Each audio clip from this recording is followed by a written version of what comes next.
আজ আপনাদের সাথে একটি গল্প বলি। এক অস্ট্রেলিয়ান মুসলিম ভাই আলী বানাত, আপনারা তার নাম নিশ্চয়ই শুনেছেন। আল্লাহ ভাইকে জান্নাতুল ফিরদাউস নসিব করুন এবং তাকে আল্লাহর ওলিদের কাতারে শামিল করুন। এই আলী বানাত ছিলেন একজন কোটিপতি ব্যবসায়ী। আজ আমরা অধিকাংশই দুনিয়ার যা কিছু পাবার জন্য রেসের ঘোড়ার মতো ছুটে বেড়াই, এ সব কিছুই ছিল আলী বানাতের। কিন্তু আল্লাহর পরিকল্পনা ছিল ভিন্ন। আল্লাহ তার এই বান্দাকে ক্যান্সারের নিয়ামত দান করলেন। না, এটা আমার কথা না, আলী বানাতের কথা। তিনি বলেছেন, আল্লাহ আমাকে নিয়ামত হিসেবে ক্যান্সার দিয়েছেন। কেন ক্যান্সার নিয়ামত? কারণ তিনি যখন শুনলেন তার ক্যান্সার হয়েছে, আর মাত্র কয়েক মাস বাঁচবেন, এ কথা শোনার পর তার সমস্ত কিছুর সংজ্ঞা পরিবর্তন হয়ে গেল। তার জীবনের ধরন পাল্টে গেল, তার লাইফস্টাইল পরিবর্তন হয়ে গেল। কেন? কারণ তার তো ক্যান্সার, আর মাত্র কয়েক মাস বাঁচবেন। এখন এসব দিয়ে আর কি লাভ তার?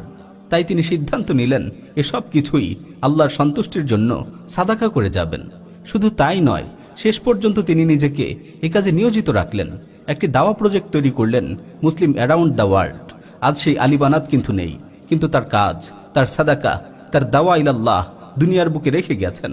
যতদিন আলী বানাতের এই কাজগুলোকে আল্লাহ তাআলা জমিনের উপর টিকিয়ে রাখবেন, যতদিন আলী বানাতের থেকে উপকৃত একজনও এই দুনিয়ার উপর বেঁচে থেকে আল্লাহর ইবাদত করতে থাকবে, ততদিন আল্লাহ তাআলা আলী বানাতের আমল নামায় তা সাদাকায়ে জারিয়া হিসেবে লিখে দিবেন।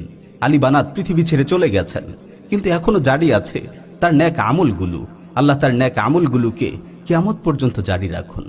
তবে এই আলী বানাতের গল্প এটিই প্রথম বা এটিই শেষ নয়। আমাদের জীবনে, আমাদের জীবনের প্রতিটি মুহূর্তে আলী বানাতদের গল্প লেখা হচ্ছে।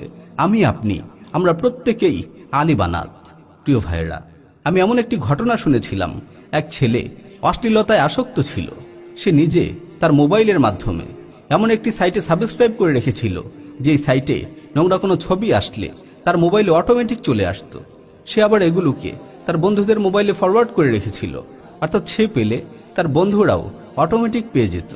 হঠাৎ একদিন সড়ক দুর্ঘটনায় সেই ছেলেটি মারা যায়। সেই ছেলেটি মারা গেছে, কিন্তু তার মোবাইলে এখনো যথারীতি সেই নোংরা ছবিগুলো আসতে থাকে এবং তার বন্ধুদের মোবাইলে সেগুলো ফরওয়ার্ড হতে থাকে। সুবহানাল্লাহ, সে কবরে চলে গেছে, কিন্তু দুনিয়ার উপর রয়ে গেছে তার খারাপ কাজের সিলসিলা।